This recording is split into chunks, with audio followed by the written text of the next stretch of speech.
Hi friends, అందరూ ఎలా ఉన్నారు? బాగున్నారని కోరుకుంటూ మీకు ఒక చిన్న విషయం చెప్పాలని వచ్చాను. అదేంటంటే ఇక్కడే కాదు, ఇండియాలో అన్ని దేశాల్లో కూడా ఇప్పుడు మనము నీళ్ళు కాంచుకునేది ఉంటుంది కదా, గీజర్. ఇప్పుడు అందరూ పేసనగా తయారైంది. ఎందుకంటే ప్రతి ఇంటికి గీజర్ పెట్టించుకుంటున్నారు ఇప్పుడు, ఉండాలని, కావాలని అట్లా. కానీ గీజర్ ఉన్నా పర్వాలేదు, నీళ్ళు కాంచుకున్న తర్వాత హీట్ ఎక్కిన తర్వాత స్విచ్ ఆఫ్ చేసి స్నానం చేయండి.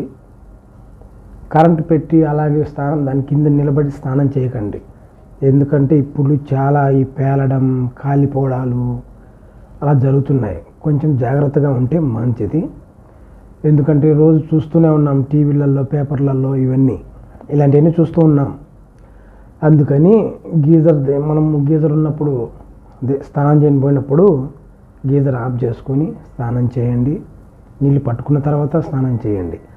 అంతేగాని ఇది ఆన్లో పెట్టి దాని కింద నిలబడి, షవర్ కింద నిలబడి స్నానం చేయకండి. ఎందుకంటే ఏదైనా చిన్న మిస్టేక్ జరిగినా అది పేలడం జరుగుతున్నాయి.